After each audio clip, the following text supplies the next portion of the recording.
उद्धव साहेबांना विनंती करतो की त्यांनी या ठिकाणी आम्हाला सगळ्यांना संबोधित करायचं. धन्यवाद.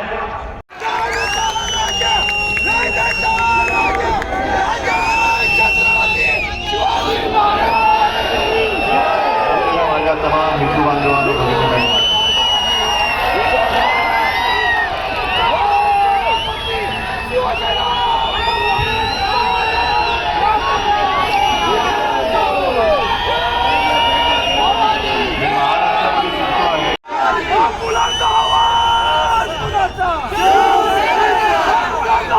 जिथे जातोय तिथे असाच प्रतिसाद आहे.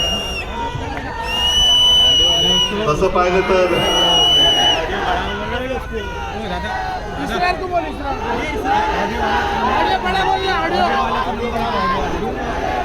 तर मला बोलण्याची काही आवश्यकता नाहीये.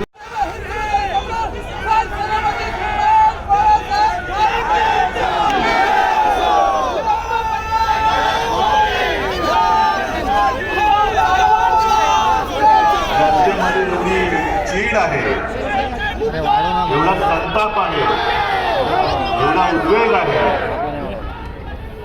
की ही निवडणूक अशी कदाचित पहिली निवडणूक असेल की जिथे आपल्याला प्रचार करण्याची गरजच लागणार नाही. जनतेने ठरवलेलंच आहे आणि त्यातून हे संभाजीनगर आहे, ज्या शहरावरती शिवसेना प्रमुखांनी अपार प्रेम केलं. आणि मला अभिमान आहे की शिवसेना प्रमुखांनी जे तुम्हाला वचन दिलं होतं की या शहराचं नाव मी संभाजीनगर करेन, ते भाग्य मला लाभलं. मी मुख्यमंत्री असताना मी नामकरण करू शकलो, याचा मला सार्थ अभिमान आहे. या शहराचं आणि जिल्ह्याचं नाव मी छत्रपती संभाजीनगर केलं, बाजूला उस्मानाबादचं धाराशिव केलं. पण ज्या वेळेला मी हा निर्णय घेतला तेव्हा आपले गद्दार हे दिल्लीची खुर्ची चाटत होते. एकही त्याच्या मंत्रिमंडळाच्या बैठकीत हजर नव्हता. आणि आता तुम्ही ठरवायचं. गद्दारी तर झालेली आहे, पाठीद्वार तर झालेला आहे. हा पाठीद्वार केवळ माझा नाही, हा पाठीद्वार तुमच्या सुद्धा झालेला आहे. गद्दारी तुमच्याशी पण झालेली आहे. अरे गद्दाराला डोका नाही, तुम्ही काय खाली करणार, त्यांच्याकडे काय वर करणार. जर डोका असते तर हे सोन्यासारखं सगळं प्रेम सोडून गेले नसते खोक्यामध्ये. पण विशेष म्हणजे छत्रपती संभाजीनगर आहे आणि ज्या आमच्या छत्रपती शिवाजी महाराजांच्या छाव्याने औरंगजेबासमोर झुकायला नकार दिला, त्याच्या अटी तटी शर्ती झिडकारून दिल्या, त्यांचे अनन्वित हाल करून त्यांची हत्या केली. मान कापली तरी चालेल पण मी इमान विकणार नाही असा म्हणणार तो आमचा छत्रपती संभाजी महाराज. एक व्यक्तिमत्व. आणि त्या छत्रपती संभाजी महाराज नगरामध्ये जी गद्दारी आपल्या छत्रपतींच्या भगव्यासोबत झाले ही तुम्ही सहन करणार आहात. मला इकडे बोलण्याची गरज नाही. या गद्दाराला असं गाडून टाकलं पाहिजे सगळीकडे. म्हणजे एक राहिले इकडे गद्दार घेऊन जा तिकडे. म्हणजे कसले हिंदुत्ववादी. काय म्हणे मी बाळासाहेबांचे विचार सोडले. काय विचार सोडले. बाळासाहेबांनी कधी भाजपची पालखी मी आजन्म वाहीन त्याच्यासाठी मी शिवसेनेला जन्म दिलाय असं कधीच म्हटलेलं नव्हतं. आम्ही भक्त आहोत ते छत्रपती शिवाजी महाराजांचे आहोत.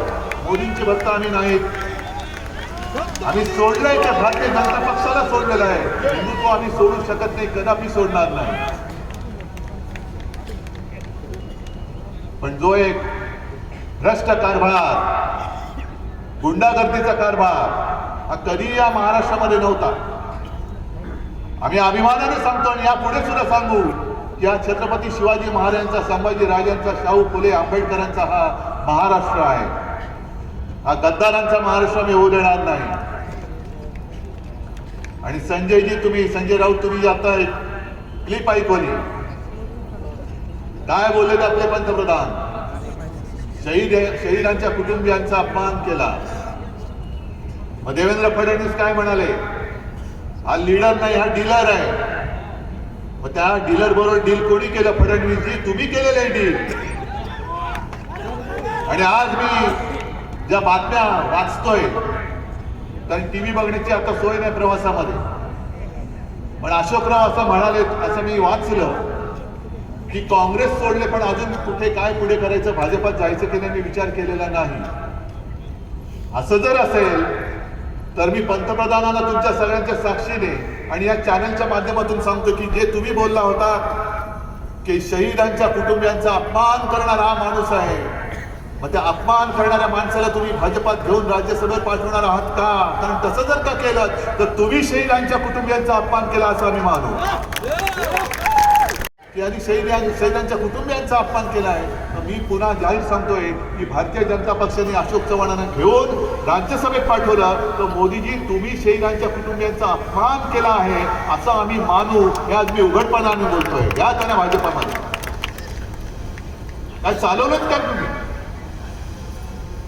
हा जो काय कारभार चालला त्याला काय सरकार म्हणायचं? अजूनही इतके वर्ष झाल्यानंतर जे निर्णय मी मुख्यमंत्री म्हणून घेतले होते, गुंठेवारीचा निर्णय असेल, समांतर जलवाहिनीचा असेल, त्याच्यासाठी जे आता अंबरस तुम्ही सांगितलं, कारण संभाजीनगरची महानगरपालिका तेवढी सक्षम नव्हती, आता सुद्धा नाही. म्हणून त्यांच्या वाट्याचा जो काही हिस्सा आहे तो राज्य सरकारने घ्यायचा असा निर्णय मी मुख्यमंत्री म्हणून घेतला होता. काय झालं त्याचं? कुठे गेले पैसे? बरं, गेल्या सप्टेंबर मध्ये इकडे जे मंत्रिमंडळाची बैठक घेतली होती ना, आणि किती हजार कोटी मराठवाड्यासाठी खर्च करण्यास सांगितलेलं? 45,000 कोटी रुपये. मग काढा, श्वेतपत्रिका काढा. सप्टेंबर झाला, ऑक्टोबर, नोव्हेंबर, डिसेंबर, जानेवारी, फेब्रुवारी आला. 45,000 कोटी रुपयांपैकी किती रुपये खर्च केले? किती योजना तुम्ही नव्याने केल्या? किती योजनांना तुम्ही पैसे पुरवले? याची श्वेतपत्रिका काढा. कळूया संभाजीनगर करायला. नुसतं तुम्ही ढोंग गाण्याचं सोंग करायचं, निवडणुका आल्यानंतर मोठमोठ्या घोषणा करायच्या. शहरासाठी काय केलंय? शहराचा कचऱ्याचा प्रश्न जो आम्ही सोडवत आणला होता, आता त्याची परिस्थिती मला कल्पना नाही काय. शहरातले रस्ते आपण सुधारत होतो, पाणी प्रश्न सोडवत होतो, गुंठेवारीचा प्रश्न सोडवत आणला होता. हे तर राहिलं बाजूला, पण मधल्या काळामध्ये संभाजीनगरमध्ये हॉस्पिटलमध्ये मृत्यू झाले, नांदेडमध्ये झाले, नागपूरमध्ये झाले, ठाण्यामध्ये झाले, औषधाअभावी मृत्यू झाले. आता ते तिकडे बोंबलतायत मुंबई महानगरपालिकेच्या नावाने. अरे शरम वाटली पाहिजे या नालायकांना. ज्या मुंबई महापालिकेचं कौतुक जागतिक स्तरावरती झालं, मुंबई मॉडेल म्हणून त्याचं कौतुक झालं, त्या मुंबई महानगरपालिकेमध्ये करोना काळात घोटाळा झाला का? आणि झाला म्हणून ते काढतायत. नगरमध्ये मृत्यू झाले, नांदेडमध्ये झाले, नागपूरमध्ये झाले, या मिंद्यांच्या ठाण्यामध्ये झाले. याला जबाबदार कोण? कोणाचा पाप आहे? आता तर कुठलीच साथ नाही ना, पक्षांतराची साथ आहे. या सगळ्यांना पक्षाघाताचा झटका आलाय की काय असं वाटतंय की ज्या पक्षाने सगळं काही दिलं तरी पक्षाघाताचा झटका आलाय म्हणून पक्षांतर करताय. याच्यावरती इलाज काही नाही. इलाज म्हणजे यांना गाडायचंच. इलाज म्हणजे यांना गाडायचं. मोदीजींना वाटते की आता एक भारतरत्नाचा त्यांनी बाजार मांडलेला. बाजारच आहे, दुसरं काय? त्यांच्या मनामध्ये येते, त्यांना असं वाटतं की याला भारतरत्न दिलं म्हणजे ती सगळी मतं, त्या समाजाची मतं आम्हाला मिळाली. बिहारमध्ये कर्पूरी ठाकूरना दिलं, चरण सिंगना दिलं, सगळ्यांना देत आहे. स्वामीनाथनना दिलं. पण स्वामीनाथनना जर तुम्ही भारतरत्न दिलं असाल आणि दिलंय, अभिमान आहे आम्हाला. या सगळ्यांबद्दल तुम्ही ज्यांना भारतरत्न दिल्यानंतर काय म्हणून तुम्ही त्यांना भारतरत्न दिलं? मी कालच्या सुद्धा माझ्या भाषणात बोलले, हरित क्रांतीचा जनक म्हणजे नेमकं केलं काय स्वामीनाथनजींनी? जो आयोग स्वामीनाथनजींचा होता, स्वामीनाथन आयोग, त्या आयोगाच्या ज्या शिफारशी होत्या शेतकऱ्यांच्या भल्यासाठी, शेतकरी जगला पाहिजे. हरित क्रांती अशी तर होत नसते. नुसतं काहीतरी झाडाला पाणी घालायचं म्हणजे हरित क्रांती झाली असं नाहीये. शेतकरी जगला तर हरित क्रांती होईल. जो शेतकरी आपल्याला सगळ्यांना जगवतो तो जगला पाहिजे. म्हणून स्वामीनाथन आयोगाने ज्या शिफारशी सांगितल्या होत्या त्या शिफारशी मोदीजी त्या का नाही लागू करत? करा ना शेतकऱ्यांसाठी. स्वामीनाथन आयोगाच्या शिफारशी त्यांनी ज्या काही केल्या त्या तमाम माझ्या या देशातल्या शेतकऱ्यांसाठी लागू करा, तर आम्ही तुमचं कौतुक करू. नुसता धिक्कार नाही, त्याचा पराभव करायला लागेल. शेतकऱ्यांना सुद्धा ज्या काही त्यांनी भूलतापा मारल्या होत्या. मी ग्रामीण भागात आलो, हा थोडा शहरी भाग आहे. शहर म्हटल्यानंतर इकडे शेतकरी कमी आणि कामगार जास्त असतात. तरी सुद्धा तुमचे किंवा तुमच्यापैकी काही शेतकरी असतील, तुमचे सगळे सोयरे शेतकरी असतील, जो 1 रुपयामध्ये पीक विमा म्हणून त्यांनी जी घोषणा केली होती, किती जणांना त्याचा लाभ झाला सांगा मला. 1.5-2 वर्षामध्ये ज्या काही नैसर्गिक आपत्त्या आल्या त्याच्यात पंतप्रधान तर आले नाहीच, पण राज्य सरकारने तुम्हाला किती पैसे दिले, मदत केली, हे मला तुम्ही सांगा. काहीच नाही. जे त्यांनी 14 साली सांगितलं होतं मोदीजींनी की 2 कोटी दरवर्षी 2 कोटी रोजगार मी भारतामध्ये देईन. संभाजीनगरमध्ये किती लोकांना रोजगार मिळाले हे मला हातवर करून सांगा. उलट ज्या काही होत्या त्या कंपन्या बंद झालेल्या. आपल्या राज्यामध्ये जे काही उद्योग येत होते ते येणारे उद्योग आणि असलेले उद्योग मोदी गुजरातला घेऊन गेले. का हो? महाराष्ट्रावरती तुमचा एवढा रागता? आमचा गुजरातवरती राग नाहीये. महाराष्ट्रामध्ये सुद्धा अनेक गुजराती लोक माता भगिनी बांधव पिढ्यानपिढ्या राहत आहेत आमच्या बरोबर. ते सोबत आमचं सुद्धा काम करतायत. वेळ प्रसंगी आमचे शिवसैनिक सुद्धा त्यांना मदतीला धावून करतायत. पण तुम्ही जे काही येईल ते गुजरात समृद्ध झाला तर देश समृद्ध होईल. मग महाराष्ट्राने तुमचं काय घोडं मारले? काय महाराष्ट्राने पाप काय केलेलं? सगळं तुम्ही गुजरातला घेऊन जाताय. मुंबई मधला डायमंड मार्च जे मार्केट होतं ते गुजरातला घेऊन गेले. सगळं गुजरातला घेऊन जाताय. हे सगळं तुम्ही तिकडे घेऊन जात असताना मोदीजी तुमच्या एक लक्षात येत नाहीये, तुम्ही कळत नकळत गुजरात आणि संपूर्ण देशामध्ये एक भिंत उभी करताय. सगळी गुजरात आणि देशामध्ये एक भिंत उभी करताय. ती भिंत उभी करू नका, कारण भविष्यामध्ये घडणारं पाप तुमच्या हातून आता घडतंय. कशाला आमच्यामध्ये भेद करताय? आज आम्ही आमच्या महाराष्ट्राच्या हक्काचं म्हणून जे काही मागतो आहोत. आम्ही काही दिल्लीकडे भीक मागत नाही, पण तुम्हाला शहरातल्या लोकांना थोडं कळलं पाहिजे की गेल्या आठवड्यामध्ये दक्षिणेतल्या राज्याने म्हणजे कर्नाटकाने दिल्लीमध्ये एक आंदोलन केलं आहे. माहिती आहे तुम्हाला? कधी माहिती बातमी वाचली तुम्ही? का आंदोलन केलं लक्षात आहे तुमच्या? कारण त्यांचे मुख्यमंत्री पण तिकडे गेले होते आणि त्यांनी दिल्लीत आंदोलन केलं. ते आंदोलन एवढ्यासाठी केलं की साधारणतः प्रत्येक राज्यातून जे कर संकलन होतं आणि केंद्र सरकारकडे कर गोळा होतो त्याच्यापैकी आम्ही तुम्हाला किती देतो आणि तुम्ही आम्हाला किती देता. तसंच महाराष्ट्राचा जर का आम्ही हिशोब मांडला तर तुम्हाला धक्का बसेल. ज्या वेळेला आपल्या महाराष्ट्रातून 1 रुपया दिल्ली सरकारला जातो त्या 1 रुपयातून महाराष्ट्राला किती पैसे येतात कल्पना आहे तुम्हाला? फक्त 8 पैसे. फक्त 8 पैसे. सगळं तुम्ही महाराष्ट्र ओरबाडताय. महाराष्ट्रातून कर संकलन करत आहात. महाराष्ट्रामध्ये येणारे उद्योग धंदे तुम्ही गुजरातला नेताय. महाराष्ट्रामध्ये असलेले उद्योग धंदे तुम्ही गुजरातला नेताय. आणि त्याच्या पलीकडे जाऊन जर तुम्ही माझ्या 1 रुपयामध्ये फक्त 8 पैसे आम्हाला देत असाल तर महाराष्ट्र तुम्हाला काय वाटते? छत्रपती शिवाजी महाराजांचा महाराष्ट्र, जे छत्रपती तिकडे आग्र्याला जाऊन औरंगजेबासमोर नाही झुकले तर त्या छत्रपतींचा महाराष्ट्र काय तुमच्यासमोर मान झुकवेल? अरे तुम्हाला आम्ही झुकवू पण आम्ही तुमच्यासोबत झुकणार नाही. तुम्ही सगळे सोबत आहात. ही लढाई मी माझ्यासाठी लढत नाही, ही लढाई मी तुमच्यासाठी लढतोय, माझ्या महाराष्ट्रासाठी लढतोय. मी निश्चय केलाय की आपल्या आघाडीचं सरकार हे दिल्लीमध्ये आणायचंच, येणारच. आणि आणल्यानंतर जे माझ्या महाराष्ट्राचं आहे 8 पैसे नाही, किमान 25 ते 50% हिस्सा माझ्या महाराष्ट्राला मिळालाच पाहिजे, ही माझी आग्रही मागणी असणार. कारण एवढा जर का हिस्सा मला मिळाला तर मी शेतकऱ्यांना कर्जमुक्त नेहमी करू शकतो, शेतकऱ्यांना मदत नेहमी करू शकतो. अशा अंगणवाडी सेविका ज्या संपावर आहेत त्यांना त्यांचे मानधन देऊ शकतो, पोलिसांना मानधन वाढवून देऊ शकतो. सगळ्यांना महाराष्ट्राचा पैसा मी माझ्या महाराष्ट्रासाठी, महाराष्ट्राच्या उत्कर्षासाठी वापरू शकतो. माझ्या महाराष्ट्राचा म्हणजे आपल्या महाराष्ट्राचा हक्काचा पैसा आपल्याला परत हवाय की नको हे तुम्ही ठरवा. ठीक आहे, गेल्या वेळेला एक चूक झाली, नको तो खासदार तिकडे निवडून गेला. महाराष्ट्रासाठी काय केलं? आमदार सुद्धा तिकडे गेलेले आहेत. काय त्यांनी संभाजीनगरसाठी काय केलं? ज्यांना आपण निवडून गेलं होतं हे तिकडे सगळं देऊन सुद्धा तुम्ही तिकडे गेलात. आणखीन काय द्यायचं मी बाकी ठेवलं होतं? मिंद्याला तरी मी द्यायचं काय बाकी ठेवलं होतं? हे सुद्धा जे आता खैरे साहेब तुम्ही बोलला त्याचं नाव पण मला घ्यायचं नाहीये. महिलांना शिवीगाळ करणारी माणसं यांच्या मंत्रिमंडळात मांडी लावून बसू शकतात आणि कोणत्या तोंडाने तुम्ही छत्रपतींचं नाव घेता? त्या सुप्रियाला यांनी शिवी दिली होती तरी सुद्धा बेशरमपणाने यांनी यांच्या मंत्रिमंडळात ठेवले जातात. काय कोणती संस्कृती आहे? कोणतं तुमचं हे हिंदुत्व आहे? याला तुम्ही हिंदुत्व मानता? महिलांचा अपमान करणारं, महिलांना शिवीगाळ करणारं हे हिंदुत्व असू शकत नाहीये. हे तुमचं कोणतं तरी गोमूत्रधारी हिंदुत्व असेल जे आम्हाला मान्य नाही. पण आमचं हिंदुत्व हे शिवछत्रपतींचं आहे.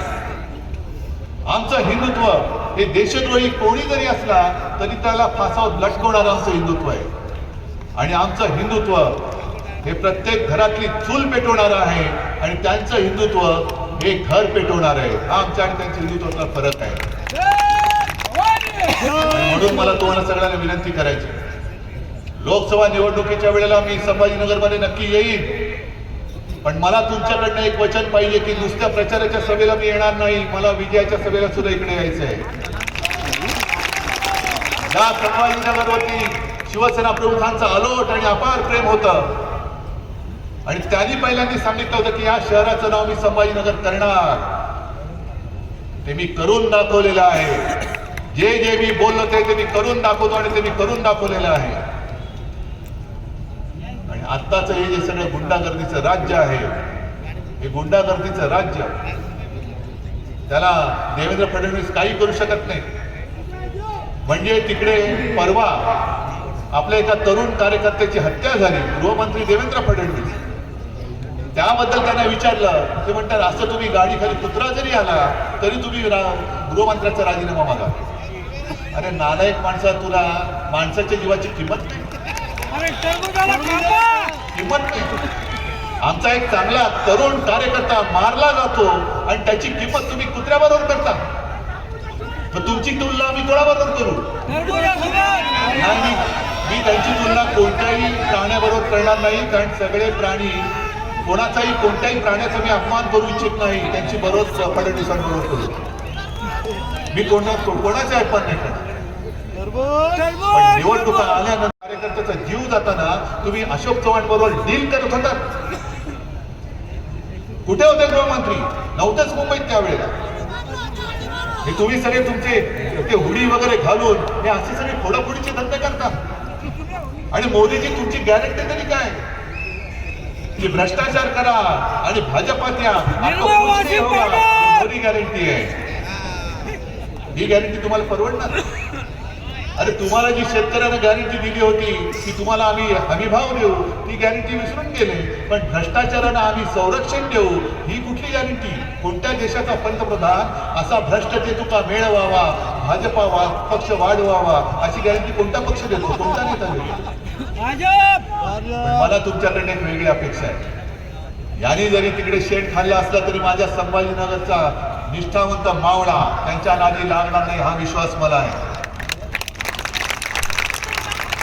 आणि परत एकदा सांगतो, ज्या शहराचं, ज्या जिल्ह्याचं नाव छत्रपती संभाजी महाराज नगर आहे, त्या जिल्ह्यामध्ये गद्दाराला गाडल्याशिवाय हा मर्दमावळा स्वस्त बसणार नाही, हा मला विश्वास आहे. आणि तुमच्या उत्साहामधून दिसतंय, कारण मी भाषणामध्ये सुद्धा तुमच्या जो काही चित्कार येतोय आणि तुमच्या घोषणा येत आहेत ते पाहिल्यानंतर माझी खात्री पटलेली आहे की तुम्हाला देवेंद्रजी, तुम्हाला जेवढे घ्यायचे भेकड आणि भाकड तेवढे घ्या. तुमच्याकडे ढीगभर सगळे गद्दार असतील आणि भले माझ्याकडे मुठभर असतील, पण तुमच्याकडचे ढीगभर गद्दार आहेत आणि आमच्याकडे मुठभर आहेत ते निष्ठावान आहेत. आणि ज्या पद्धतीने तुम्ही एक सगळे काँग्रेसवाले घेतात, भाजपवाल्यांनी आता काळजी करायची गरज आहे. भाजप आणि RSSच्या लोकांना आता चिंता करण्याची आता गरज आहे. कारण ज्या वेगाने हे सगळे काँग्रेसवाले घेत आहेत, अरे एक दिवस असं येईल, तुम्ही लिहून ठेवा, की भाजपचा अध्यक्ष सुद्धा काँग्रेसमधून आलेला माणूस झाल्याशिवाय राहणार नाही. कारण यांनी कधी काही विचार पेरलेच नाही. कसली बीज, सगळी बोगस बी बियाणे यांच्याकडे आहे, ते हिंदुत्वाचं बोगस बी बियाणे, काही पेरलेलं नाही, त्याच्यामुळे काहीच उगवलं नाही. आणि काहीच उगवलं नाही म्हणून यांना जसं आता हे मध्येच काहीतरी धोरण अंमलात आणतात आणि माझ्या इथल्या शेतकऱ्याची वाट लावून टाकतात. कांदा निर्यात, कांदा आयात, हे निर्यात, ते आयात. तुमच्याकडे काहीच पिकत नाही. पक्ष हा श्रीरामाचा नाही, तुमचा पक्ष हा आयारामांचा पक्ष झालेला आहे. आयारामांचा पक्ष. आणि या आयारामांच्या पक्षाला खरा श्रीरामाचा पक्ष काय असतो मला खात्री आहे, हे तुम्ही दाखवून दिल्याशिवाय राहणार नाही. दाखवाल ना? जरा एकदा जोरात घोषणा देताय? बोला छत्रपती शिवाजी महाराज की. ठीक आहे, तुम्हाला सगळ्यांना धन्यवाद देतो. मला भगवा पडवल्याशिवाय राहणार नाही. जय